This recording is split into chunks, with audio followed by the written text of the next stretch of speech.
Okay so hello everyone, आशा करता हूँ आप सभी बहुत ही अच्छे से होंगे और आपकी एग्जाम की प्रिपरेशन काफ़ी अच्छे चल रही है। मेरा नाम है केतन और आप सभी का रीजनिंग के स्पेशल कोर्स में एक बार फिर से बहुत बहुत स्वागत है। देखो यार, हम लोग कई सारे टॉपिक्स को कवर करते हुए चल रहे हैं, ठीक है। काउंटिंग ऑफ फिगर्स हमने कंप्लीट करा, ग्रुपिंग ऑफ फिगर्स कंप्लीट करा।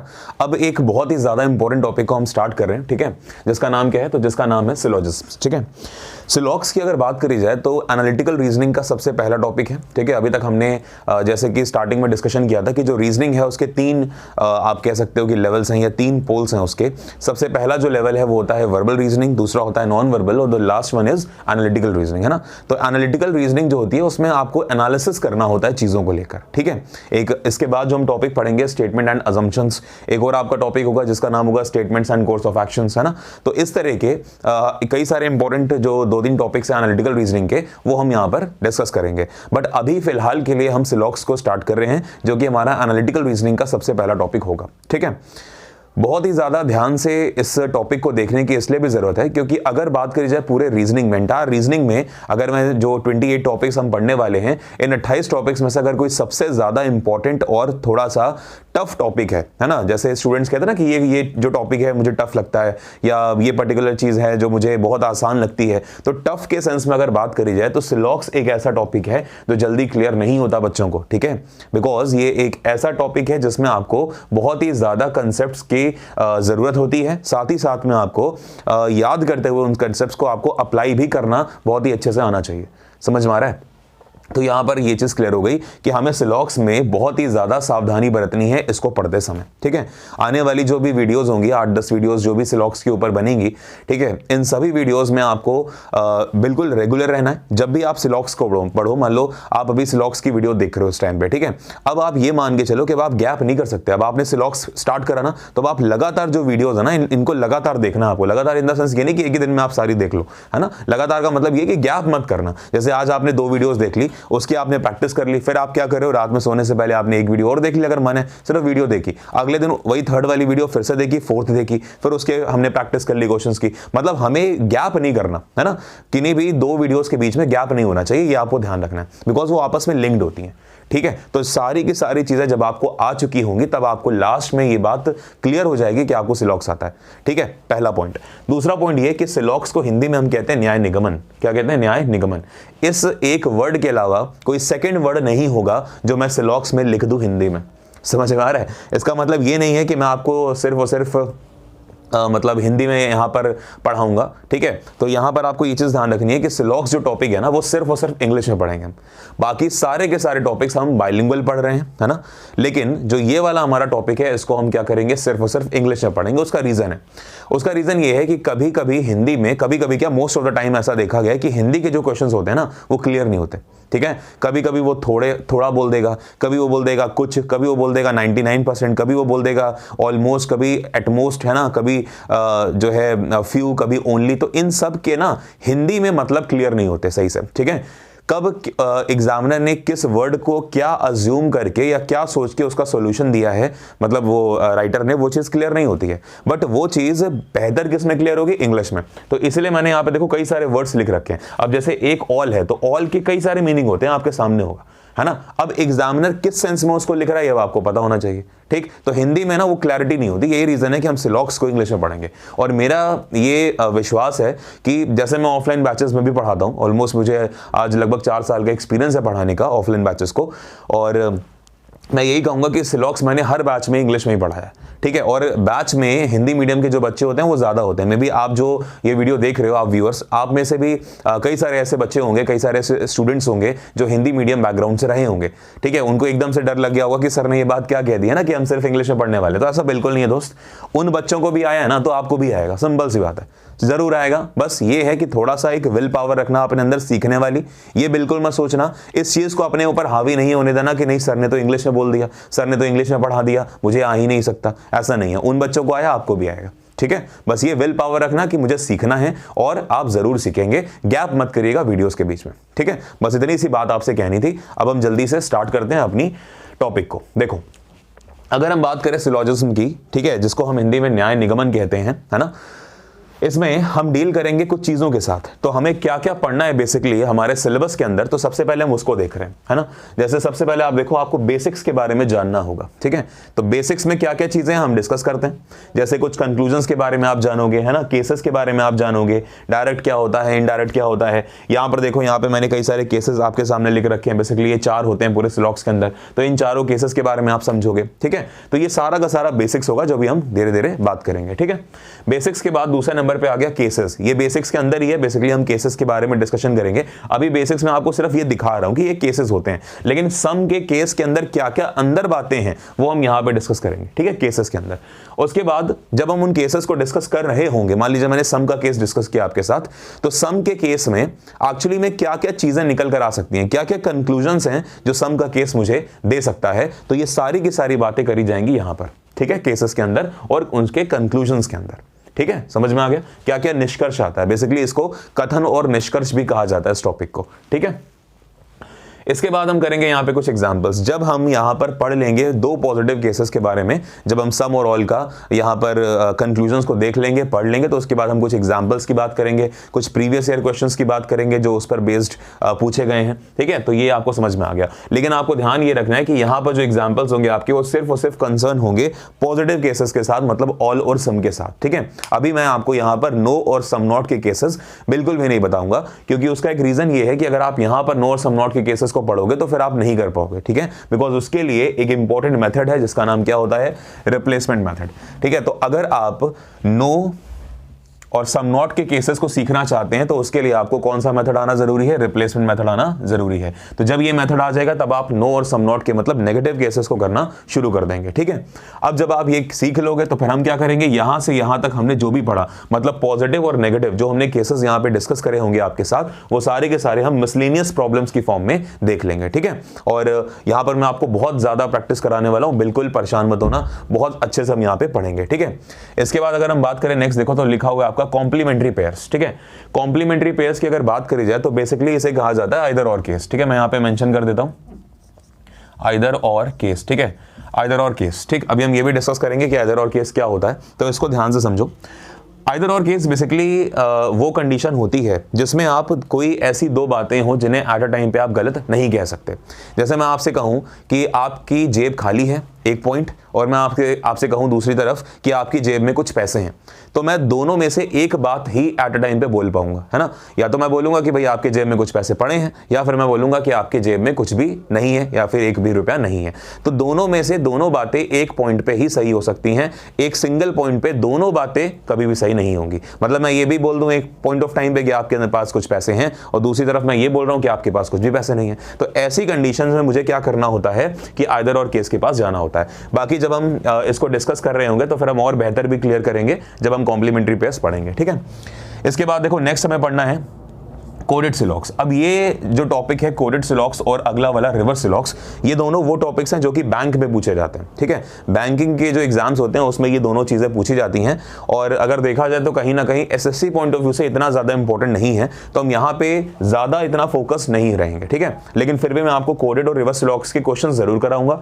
ऑफलाइन बैचेस में यूजुअली मैं इग्नोर करता हूँ इन टॉपिक्स को, बिकॉज हमारे पास लिमिटेड टाइम होता है, उस लिमिटेड टाइम के अंदर हमें क्या करना है, पूरे सिलेबस को कंप्लीट करना होता है। बट यहाँ पर हमारे पास टाइम है तो हम यहां पर आपको एक टच जरूर देंगे कि कोडेड सिलॉक्स और रिवर्स सिलॉक्स बेसिकली कैसे सॉल्व होते हैं। बहुत ही अच्छा टॉपिक है सिलॉक्स के अंदर, बैंकिंग में बहुत सारे क्वेश्चंस यहां से बनते हैं। इसके बाद हम बात करते हैं तो अगला जो इंपॉर्टेंट है वो है पॉसिबिलिटीज। कई सारे बच्चे जो हैं वो पॉसिबिलिटी से घबरा जाते हैं देखकर, है ना, कि पॉसिबिलिटी के जो केसेस हैं वो आ गए। तो ऐसा बिल्कुल भी नहीं है। जब मैं आपको ऊपर यहां पर पढ़ा रहा हूं ना, ऑल के केसेस, सम के केसेस, नो के केसेस, सम नॉट के केसेस, तो हर केस को करते समय मैं आपको पॉसिबिलिटीज को भी समझाऊंगा। समझ में आ रहा है? तो ये पॉसिबिलिटीज जो है ना हम अलग से नहीं करेंगे, बल्कि यहां पर ही हम जब ये मिसलेनियस प्रॉब्लम्स और ये एग्जांपल्स कर रहे होंगे तो हम यहां पर पॉसिबिलिटीज को भी डिस्कस कर रहे होंगे साथ ही साथ, ठीक है। तो ये अलग से नहीं होगा, ये यहीं पे क्लियर हो जाएगा आपका, राइट। इसके बाद हम बात करेंगे लास्ट, तो वो होगा प्रीवियस ईयर क्वेश्चंस, ठीक है। तो प्रीवियस ईयर क्वेश्चंस का मतलब ये हो गया कि सिलॉक्स से रिलेटेड जितने भी कुछ क्वेश्चंस इंपॉर्टेंट पूछे गए हैं प्रीवियस ईयर्स में, हम उनको लास्ट में देख लेंगे और फिर फाइनली हमारा टॉपिक जो है वो पूरा का पूरा कंप्लीट हो जाएगा, ठीक है। तो ये वो चीजें थी जो आपको यहाँ पे डिस्कस करनी है हमारे साथ, या मैं आपके साथ डिस्कस करूंगा, ठीक है। आप समझेंगे उन चीजों को। तो किसी को अगर कोई भी डाउट है तो आप प्लीज कमेंट कर सकते हो, ठीक है। अगर आपको कोई भी इशू है तो आप मुझे व्हाट्सएप कर सकते हैं, ये मेरा नंबर है 7052 887799। Okay, so this is my WhatsApp number. आप मुझे यहाँ पर अपनी जो भी आपकी क्वेरीज है आप मुझे मेंशन कर सकते हो, बट कोशिश ये करिएगा जब आपके पास 4-5 क्वेरीज एक साथ आ जाती हैं तब आप मुझे इस पर व्हाट्सअप करिए, ठीक है। This is my personal number, please don't miss use it, ठीक है। इसका प्लीज मिसयूज मत करिएगा, बाकी सारी चीजें ठीक है। और जब आपको लगता है कि 4-5 प्रॉब्लम्स आपकी एक साथ हो गई हैं तो उसका पीडीएफ बना के आप मुझे सेंड कर दो, या कोई एक साथ बना के, मतलब पूरी ये नहीं कि आज एक दे रहे हो फिर उसने आपने चैट लिख दी कि सर मुझे क्वेश्चन नहीं आया फिर आप अगला क्वेश्चन दे रहे हो, ये मत करना। एक साथ एक बंच में 5 प्रॉब्लम्स हैं वो आप भेज देना, उसका सोल्यूशन आपको दे दिया जाएगा। नहीं तो आप मुझे मेल भी कर सकते हो, ठीक है। मैं आपको मेल आईडी जो है वो डिस्क्रिप्शन में डलवा दूंगा, ठीक है। तो ये आपको समझ में आ गया, इतनी चीजें। चलिए अब बेसिकली हम आगे जब चलेंगे तो हमें अब पढ़ना है केसेस के बारे में, ठीक है। चलो केसेस से पहले कुछ और बातें भी जान लेते हैं। हमारे सिलॉक्स के अंदर जो 2 चीज़ें हमसे पूछी जाती हैं, एक होता है उसको कहा जाता है स्टेटमेंट, ठीक है। ये स्टेटमेंट हमको दिए जाएंगे और इन्हीं स्टेटमेंट पर बेस्ड हमसे कुछ कंक्लूजन्स पूछे जाते हैं। क्या पूछे जाते हैं बच्चों? कंक्लूजन्स पूछे जाते हैं, ठीक है। तो अब आपको यही चीज़ यहाँ पर ध्यान रखनी है कि जो हमारे पास स्टेटमेंट है और उस पर बेस्ड कुछ कंक्लूजन जब हमसे पूछे जाएंगे, तो जब स्टेटमेंट और कंक्लूजन्स वाले क्वेश्चन आ जाए तो वो सिलॉक्स से क्वेश्चन है, पहले तो ये ध्यान रखो, ठीक है। अब हम जरा बात करते हैं इन कंक्लूजन्स के ऊपर। ये जो कंक्लूजन्स होते हैं ना बच्चों, ये 2 तरह के हो सकते हैं, ठीक है। जब आपके पास क्वेश्चंस आएंगे तो उसमें जो कंक्लूजन्स होंगे वो 2 तरह के होंगे। या तो आपको बोला जा सकता है पॉजिटिव कंक्लूजन, या फिर आपको दिया जा सकता है नेगेटिव कंक्लूजन। अब आप कैसे पहचानोगे कि कौन सा पॉजिटिव है कौन सा नेगेटिव है? तो देखो इस बात को, जब हम केसेस का डिस्कशन करते हैं, जब हम केसेस को डिस्कस कर रहे होते हैं तो हमारे पास पूरे सिलॉक्स के अंदर 4 केसेस होते हैं। समझ में आ रहा है? एक केस होता है सम का, एक केस होता है ऑल का, तीसरा केस होता है नो का और चौथा होता है सम नॉट का। इन चारों में जो सबसे ज्यादा बच्चों इंपॉर्टेंट है वो केस है सम नॉट का और नो का। समझ में आया? ये मतलब नेगेटिव केसेस जो होते हैं ना, ये बहुत इंपॉर्टेंट है। यही रीजन है कि नेगेटिव केसेस को डिस्कस करने के लिए आपने एक मेथड पढ़ा जिसका नाम है रिप्लेसमेंट मेथड। मतलब मैं आपको पढ़ाऊंगा कि रिप्लेसमेंट मेथड जब तक आपको नहीं आएगा तब तक आप नेगेटिव केसेस को सॉल्व नहीं कर सकते। अब बात यह कि फिर रिप्लेसमेंट का मतलब क्या है? तो रिप्लेसमेंट का मतलब है कि नेगेटिव कंक्लूजन्स को हम पहले कन्वर्ट करेंगे पॉजिटिव कंक्लूजन्स में, फिर हम सॉल्व करेंगे उनको। समझ में आया? तो ऐसी कंडीशंस को बोला जाता है रिप्लेसमेंट मेथड, ठीक है। देखेंगे बाद में हम। तो ये हमारे 4 केसेस थे, राइट। तो इन 4 में आप देखो 2 केसेस ऐसे होते हैं जो कि क्या होते हैं? पॉजिटिव। जैसे एक सम है और एक ऑल है, तो ये पॉजिटिव कंक्लूजन हो जाएगा, है ना। पॉजिटिव केस कह लीजिए, पॉजिटिव कंक्लूजन कह लीजिए। ऐसे अगर हम नेगेटिव की बात करें तो नेगेटिव में भी हमारे पास 2 हैं, है ना। एक हमारे पास नो है और एक हमारे पास सम नॉट है। समझ में आ रहा है आपको? तो ये हमारे पास 4 केसेस पॉजिटिव और नेगेटिव के फॉर्म में। इतना ही नहीं, कंक्लूजन की अगर आगे हम बात करें तो इनको 2 पार्ट्स में और डिवाइड किया जा सकता है, ठीक है। या तो कोई भी कंक्लूजन नेचर में डायरेक्ट हो सकता है, या फिर कोई जो कंक्लूजन है वो नेचर में इनडायरेक्ट हो सकता है। समझ में आया? आप कैसे पहचानेंगे कि दिया गया कोई पर्टिकुलर कंक्लूजन वो एक डायरेक्ट है या फिर वो एक इनडायरेक्ट कंक्लूजन है? समझ में आया? तो थोड़ा सा एग्जाम्पल की फॉर्म में समझते हैं इसको। देखिए, इसको मैं यहां से रब करता हूं। देखो, जैसे मान लीजिए कि आपको दे दिया गया एक, मैं यहाँ पे एक बेसिकली कंक्लूजन ही लिख रहा हूँ आपके सामने, ठीक है। कंक्लूजन्स, जैसे आपको कहा गया कि सम एप्पल्स आर मैंगोज, है ना। कुछ एप्पल्स क्या है बच्चों? तो सम एप्पल्स आर मैंगोज। मान लीजिए ये आपसे बोल दिया गया सम एप्पल्स आर मैंगोज, ठीक है। ये एक कंक्लूजन है। दूसरा एक कंक्लूजन एक और आ गया कि some apples may be mangoes, ठीक है। Some apples may be mangoes, एक ये कंक्लूजन आ गया आपके पास, ठीक। इसके बाद एक कंक्लूजन और आता है, सम एप्पल्स बीइंग मैंगोज। बिल्कुल ध्यान मत यहां पर आपको सोचना है इस बारे में कि हिंदी नहीं लिख रहा हूं तो आएगा नहीं, ठीक है। इसको ध्यान रखो बस चीज को। Some apples being mangoes is a possibility. बिल्कुल डरना नहीं है, इज अ पॉसिबिलिटी। अभी सब कुछ समझाऊंगा अच्छे से कि मैं क्या लिख रहा हूं, ठीक है। इसके एक बार और देखो कि some apples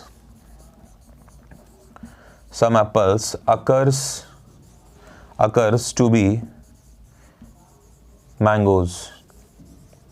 some apples occurs to be mangoes. देखो अपने पास यहाँ पे 4 कंक्लूजन्स आ गए। ये चारों के चारों कंक्लूजन मैं आपसे खुद कह रहा हूँ, ठीक है। तो एक, अच्छा ये स्टेटमेंट भी हो सकते हैं और ये कंक्लूजन भी हो सकते हैं, लेकिन अपने पास अपने सिलेबस में एसएससी के या फिर जो हमारे अदर गवर्नमेंट एग्जाम्स हैं जैसे रेलवेज है या फिर ग्रुप डी है ना, एनटीपीसी है, यूपी से रिलेटेड कई सारे एग्जाम्स हैं। तो इन सभी एग्जाम से मतलब बैंक को अगर आप छोड़ दो, ठीक है, बैंकिंग को अगर आप छोड़ दो, इवन बैंकिंग में भी नहीं आता, ठीक है, लगभग नहीं आता। यूजुअली 1% चांसेस रहते हैं कि जब इस तरह के क्वेश्चन आ जाएं। मतलब ये समझो, मैं ये कह रहा हूँ कि ये जो आप देख रहे हो ना, ये सारे के सारे इसमें पहले को अगर आप छोड़ दो तो ये इनडायरेक्ट है। कैसे समझो?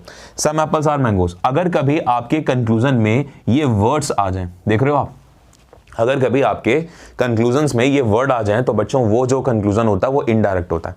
जैसे क्या लिखा हुआ है, can be, could be, may be, might be, occurs, chance, possibility, seems to be, assume, है ना, बीइंग, पॉसिबिलिटी, ये सारे के सारे जो वर्ड्स होते हैं अगर कभी ये हमारे कंक्लूजन में आ जाएं तो हम अपने कंक्लूजन को क्या बोलेंगे कि हमारा जो बच्चों कंक्लूजन है वो इनडायरेक्ट कंक्लूजन होता है। समझ में आया? तो अब यही चीज आप यहां पर ध्यान से देखो, क्या सम एप्पल्स आर मैंगोज में कहीं पे भी कोई एक सिंगल वर्ड यूज हुआ जो मैंने यहां पे लिस्ट मेंशन कर रखी है? आप कहेंगे सर नहीं, तो नहीं यूज हुआ तो बच्चों ये जो कंक्लूजन है ये कैसा है? ये डीसी है। डीसी का मतलब होता है डायरेक्ट कंक्लूजन। समझ में आया आपको? फिर देखो क्या लिखा हुआ है, some apples may be mangoes. अब आप देखो यहां पर, यहां क्या लिखा है, यहां पर लिखा हुआ है मे बी। तो मे बी का मतलब क्या होता है? मे बी का मतलब होता है संभावना होना, है ना, पॉसिबिलिटी होना, चांस होना। ठीक है, तो अब ये मे बी जो वर्ड है वो यहां से आ रहा है। ठीक, तो इनडायरेक्ट, ये समझो कि इनडायरेक्ट कंक्लूजन ये होते हैं जिसमें हर केस में, मतलब हर वर्ड एक्चुअली में किसको शो करता है? किसी ना किसी तरह से पॉसिबिलिटी को शो करता है, संभावना को शो करता है। ठीक है, तो हर एक वो कंक्लूजन जो संभावना शो कर रहा होगा, संभावना को दिखा रहा होगा, पॉसिबिलिटी को शो कर रहा होगा, वो सारे के सारे कंक्लूजन क्या होंगे? इनडायरेक्ट। और मजे की बात सुनो, ये जो आपने मेथड पढ़ा ना बच्चों, रिप्लेसमेंट मेथड, ये रिप्लेसमेंट मेथड जो होता है ये कभी भी इनडायरेक्ट कंक्लूजन्स में नहीं लगता। मतलब वो सारे के सारे कंक्लूजन्स जिनमें पॉसिबिलिटी से रिलेटेड कोई वर्ड होगा या फिर डायरेक्टली पॉसिबिलिटी बोल दी जाएगी, वहां पर रिप्लेसमेंट मेथड नहीं लग सकता। ठीक है, तो रिप्लेसमेंट मेथड किस में लगेगा? एक तो डायरेक्ट केसेस में लगेगा, डायरेक्ट कंक्लूजन्स में, है ना, पहला पॉइंट। और फिर रिप्लेसमेंट मेथड लगता है नेगेटिव केसेस में, मतलब नो और सम नॉट के लिए। ठीक है, तो यहीं पर आप यहां पे लिख सकते हो कि रिप्लेसमेंट मेथड आपको सिर्फ और सिर्फ यहीं पे लगाना है। ठीक है, यहीं पे आप रिप्लेसमेंट मेथड लगाओगे और आप कहीं पे भी रिप्लेसमेंट मेथड को नहीं लगा सकते। समझ में आ गया? चलिए, अब मैं आपसे ये चीज कह रहा था, चलो अच्छा इन दोनों को देख लो। लिखा है some apples being mangoes is a possibility. अब being mangoes is a possibility, देखो देखो, डायरेक्टली पूछ ली पॉसिबिलिटी, कह दी ना डायरेक्टली, तो अब पॉसिबिलिटी कह रहा है तो मतलब ये भी कैसा हो गया? ये भी इनडायरेक्ट कंक्लूजन था आईडीसी, ये भी इनडायरेक्ट कंक्लूजन हो गया। क्लियर है आपको? समझ में आ रहा है अच्छे से? आगे देखो, लिखा हुआ है कि some apples occurs to be mangoes. अब कुछ एप्पल्स को क्या कराना है? मैंगो बनाना है। तो अब अकर्स, ये जो वर्ड आप देखना अकर्स वाला, ये भी वर्ड कैसा बच्चों? ये भी इनडायरेक्ट का वर्ड है, तो इसलिए ये भी एक इनडायरेक्ट कंक्लूजन हो गया। ठीक है, तो इस तरह से हमने ये चीज समझी कि इनडायरेक्ट कंक्लूजन्स बेसिकली क्या होते हैं। अच्छा, अब ये कंक्लूजन्स, आपने ये पूरा चार्ट देखा ना, अगर मैं कंक्लूजन को हटा के यहां पे लिख दूं स्टेटमेंट, तो कोई भी स्टेटमेंट जो होता है हमारा वो भी पॉजिटिव हो सकता है, वो भी नेगेटिव हो सकता है। कोई स्टेटमेंट डायरेक्ट भी हो सकता है, कोई स्टेटमेंट इनडायरेक्ट भी हो सकता है। लेकिन इनडायरेक्ट स्टेटमेंट्स आने के जो चांसेस है ना वो एकदम रेयर होते हैं। वही मैं बात कर रहा था कि बैंकिंग में 1% केसेस में इनडायरेक्ट स्टेटमेंट्स दे दिए जाते हैं। ठीक है, लेकिन 99% केसेस में हर एग्जाम में, बल्कि एसएससी में तो कभी नहीं पूछा गया इनडायरेक्ट स्टेटमेंट, कभी नहीं दिया गया आपको। तो लगभग हर एग्जाम में जो स्टेटमेंट्स होते हैं वो हमेशा डायरेक्ट होते हैं। ये सिर्फ डायरेक्ट इनडायरेक्ट आपको कंक्लूजन के बेसिस पे ध्यान रखने हैं। ठीक है, तो ये इतनी सी बात थी जो हमने यहां पर डिस्कस करी। ठीक है, उम्मीद करता हूं ये आपको क्लियर हो गया होगा। अभी हमने बिल्कुल भी कुछ स्टार्टिंग नहीं करी है, मैं बस आपको सिखा रहा हूं कि ये चीजें हैं क्या। लेकिन हाँ, इस बोर्ड में मैंने जितनी भी चीजें भरी हैं, ठीक है, वो सब आपको याद होनी जरूरी है। ठीक है, चलो आगे देखते हैं। ये जो हमने केसेस की बात करी बच्चों, सम, ऑल, नो और सम नॉट का केस है ना, इसमें कई बार क्या होगा कि ये वर्ड्स आपको ऐसे नहीं दिए जाएंगे। जैसे यहां पे बोल दिया गया था ना कि सम एप्पल्स आर मैंगोज, अब वो कभी कभी सम नहीं देता, वो कहता है कि एटलीस्ट एप्पल्स आर मैंगोज। अब एटलीस्ट का मतलब क्या है? समझ में आया? वो आपसे कहेगा कि एवरी एप्पल इज मैंगो। अब एवरी का मतलब क्या है? वो आपसे कहेगा 97% एप्पल्स आर मैंगो। तो अब 97% का मतलब क्या है? तो कई बार क्या होता है कि कुछ अजीब से वर्ड्स होते हैं, वो हमें कंक्लूजन्स की फॉर्म में या फिर स्टेटमेंट की फॉर्म में दे दिए जाते हैं। ये वर्ड्स स्टेटमेंट्स में भी आ सकते हैं, ये वर्ड्स आपके कंक्लूजन्स में भी आ सकते हैं। तो बहुत ध्यान से सीखेंगे। सबसे पहले हम केस देख रहे हैं सम का। अगर मेरे पास कभी एटलीस्ट आ जाए, जैसे वो कहे कि एटलीस्ट मैंगोज आर एप्पल्स, तो एटलीस्ट को किससे रिप्लेस कर देना? सम से रिप्लेस कर देना। मतलब वो कहना चाह रहा है इनडायरेक्टली कि सम मैंगोज आर एप्पल्स। ठीक है, फ्यू आ जाए, वो आपसे कहे कि फ्यू बॉयज आर गुड, तो मतलब ये क्या कहना चाह रहा है कि सम बॉयज आर गुड। ठीक है, तो फ्यू को किससे रिप्लेस करोगे? सम से। उसके बाद वो नॉर्मल बन जाएगा आपका कंक्लूजन या स्टेटमेंट। ठीक है, 30% हो, 99% हो, मतलब 1% से लेके 99.99% तक जो होते हैं ये सारे के सारे सम में आते हैं। क्लियर हुआ? जनरली, ओकेजनली, वो आपसे कहे कि जनरली एप्पल्स आर मैंगोज, तो जनरली का मतलब क्या है? Some apples are mangoes. Occasionally आ गया तो उसका मतलब ये क्या होता है? सम होता है। क्लियर हुआ? ऑल की बात करते हैं तो ऑल में भी ऐसे कई सारे केसेस, जैसे आपसे कहेगा मोस्टली। ठीक है, मोस्टली के बाद 100% है, ऑलमोस्ट है, ईच है, एवरी है ना। इसके बाद ऑलवेज है, एनी है, नन बट है। अब ये दो केस इंपॉर्टेंट है, एनी और नन बट। एनी और नन बट का जो केस होता है ये किस में आता है, ये आपका ऑल में आता है। इसको ध्यान से समझना अभी, ठीक है। बस फिलहाल ये याद कर लो कि कौन सा केस किस में आएगा। जब मैं क्वेश्चंस कराऊंगा ना तो मैं ये वर्ड्स उसमें डाल दूंगा और आपको समझाऊंगा कि देखो याद करो, पहली वाली जो बेसिक्स की क्लास थी सिलॉक्स की, उसमें मैंने आपको ये वर्ड्स लिखवाए थे, ये लिस्ट लिखवाई थी और ये लिस्ट इसको बिलोंग कर रही थी। मतलब ये पूरी की पूरी लिस्ट किसको बिलोंग कर रही है, ऑल को बिलोंग कर रही है। समझ में आया? तो यहाँ पे ऑल का मतलब हो जाएगा। इसके बाद बात करते हैं नो की। तो नो में सिर्फ आपको ये चार याद रखने, एक तो नन है, एक नेवर है, एक ऑल नॉट है और एक होता है नो वन, ठीक है। जैसे वो आपसे कहेगा कि all mangoes are not apples, तो मतलब ऑल नॉट का मतलब एक्चुअली में नो है कि नो मैंगो इज एप्पल, ठीक है। नो वन, नन, ठीक है, नेवर, तो ये सारे के सारे जो आप केसेस देख रहे हो ये इनको बिलोंग करते हैं। मतलब ये वर्ड्स इन केसेस को बिलोंग करते हैं। इतनी बात समझ में आ गई। अब एक चीज मैं आपको और बताना चाहूंगा कि इसके अलावा कुछ और भी केसेस है जो हम पढ़ेंगे। जैसे एक इंपॉर्टेंट केस होता है, उसका नाम है ओनली। जैसे वो आपसे कहेगा कि ओनली एप्पल इज मैंगो। अब ओनली एप्पल इज मैंगो का क्या मतलब होता है, तो ओनली के केस को जब हम डिस्कस कर रहे होंगे ना, ये सारे खत्म कर लेंगे, फिर हम सेपरेटली ओनली को डिस्कस करेंगे। ऐसे ये केस होता है बेटा, ओनली के साथ वो आपको फ्यू लगा के दे देता है। ओनली के साथ क्या लगा के दे देता है, फ्यू लगा के दे देता है। अब इसका क्या मतलब होता है, तो अगर आपको ओनली प्लस फ्यू समझना है तो फिर आपको ये सम नॉट का केस आना जरूरी है, ठीक है। तो सम नॉट का केस आता होगा तभी हम क्या कर पाएंगे, ओनली प्लस फ्यू को सॉल्व कर पाएंगे। तो ये इसीलिए हर पॉइंट पे सिलॉक्स में जब जब आप पढ़ोगे सिलॉक्स को, जितनी भी वीडियोस में आप पढ़ोगे सिलॉक्स को, मैं कोशिश करूंगा कि कम कम चीजों को आपको एक वीडियो के फॉर्म में प्रोवाइड करूं। मतलब ये नहीं कि एकदम से मैं आपको हैम्पर कर दूं, है ना, कि नहीं इतना सब मैंने एक ही वीडियो में पढ़ा दिया, एक एक घंटे की वीडियो बना दी। नहीं, मैं कोशिश करूंगा वीडियो की लेंथ हार्डली 20 से 30 मिनट के बीच की, ठीक है। भले वीडियोस के पार्ट ज्यादा हो लेकिन वो कंटेंट आपको 20 से 30 मिनट के अंदर समझ में आ जाए, मैं कोशिश ये करूंगा, ठीक है। हालांकि जब हम ऑफलाइन बैचेस लेते हैं तो वहां पर तो हमारे ऊपर रिस्ट्रिक्शन है भाई, आवर्स हमारे पास लिमिटेड है, हमें उस 1.5 घंटे की क्लास में बहुत सारी चीजें पढ़ानी है। जबकि मैं सिलॉक्स पढ़ाता हूं तो मेरे चार लेक्चर तो पूरे चले जाते हैं, ठीक है, ऑफलाइन बैचेस में। मतलब 6 घंटे की क्लास सिर्फ सिलॉक्स पे चली गई, समझ रहे हो। तो बहुत सारी चीज़ें, बट यहाँ पर हम कोशिश करेंगे क्योंकि मेरा आपके साथ यहाँ पे लाइव इंटरेक्शन नहीं है। वहाँ पर क्या होता है, ऑफलाइन बैचेस में लाइव इंटरेक्शन होता है तो थोड़ा सा टाइम ज़्यादा किल होता है, ठीक है। इसीलिए सब कुछ सोच समझ के ये जो कोर्स है वो लाइव नहीं बनाया गया, बल्कि एक रिकॉर्डेड लेक्चर्स के फॉर्म में बनाया गया कि आपका टाइम कम से कम वेस्ट हो और मैं ज़्यादा से ज़्यादा टाइम पे, मतलब जल्दी से जल्दी जो लेक्चर्स हैं वो वीडियोज़ की फॉर्म में आप तक कंटेंट डिलीवर कर पाऊँ, ठीक है। तो ये सारी की सारी चीज़ें एक बार मैं हट जाऊँगा ताकि आप बोर्ड पर जितनी भी चीज़ें लिखी हैं आप उसका एक बार स्क्रीनशॉट ले पाएँ, ठीक है। तो जल्दी से स्क्रीनशॉट ले लीजिए, पूरा जो भी चीज़ें बोर्ड पर मेंशन है, ठीक है। सो आई गेस कि आप अब तक स्क्रीनशॉट ले चुके होंगे, ठीक है। तो ये सारी की सारी बातें जो आज हमने करी हैं, बेसिकली आज हमने सिर्फ बेसिक्स के बारे में थोड़ा सा जाना है ना, कि क्या क्या केसेस हमें पढ़ने हैं, क्या पॉजिटिव होता है, क्या नेगेटिव होता है, क्या डायरेक्ट होता है, क्या इनडायरेक्ट होता है, कुछ जो इंपॉर्टेंट वर्ड्स हैं, टर्मिनोलॉजी है, उसका एक्चुअली में मतलब क्या होता है। तो ये सारी की सारी बातें अब हमने सीख ली, okay. From the very second video, ठीक है, हम क्या करेंगे, इनको अप्लाई करना शुरू कर देंगे, ठीक है। इंप्लीमेंटेशन देखोगे आप इन सभी चीज़ों का और फिर हम बात करेंगे आगे फर्दर वीडियोस में कि हमें कैसे कैसे प्रोसीड करना है, ठीक है। तो उम्मीद करता हूं भाई आपको समझ में आया। प्लीज सिलॉक्स भले टफ टॉपिक है लेकिन अपने ऊपर विश्वास रखिए, मेरे ऊपर थोड़ा सा विश्वास रखिए, मैं आपको सिखा ले जाऊंगा। बस आपके अंदर विल पावर जरूर होनी चाहिए सीखने की। जैसे आप बाकी टॉपिक्स को देख रहे हो, है ना, कई सारे जो मेरे पुराने स्टूडेंट्स रहे हैं, है ना, वो सभी कहीं ना कहीं मेरे ऊपर विश्वास रखते हैं, इसलिए आप सभी इस कोर्स के साथ हो, आप आज मेरे साथ हो, है ना। तो आप अपना प्यार इस तरह से बनाए रखिए और अपना विश्वास भी बनाए रखिए और अपने ऊपर भी विश्वास रखिए। आप अगला जो सीजल है वो जरूर क्रैक करेंगे, ठीक है। बाकी अदर जो गवर्नमेंट एग्जाम्स है उसमें तो पूछा ही जाएगा ये टॉपिक, मतलब सभी के सभी टॉपिक्स। तो बने रहिए भाई, पढ़ते रहिए, अपने फ्रेंड सर्कल में प्लीज शेयर करिए इसको। जो अभी रिस्पॉन्स है कंपेरेटिवली कम है, इसको प्लीज थोड़ा और बढ़ाइए, है ना, और अच्छे से जो है हम भी फेमस हो और आपका भी सिलेक्शन हो, बहुत अच्छा लगेगा। तो पढ़ते रहिए। Thank you, good luck, have a nice day, keep studying.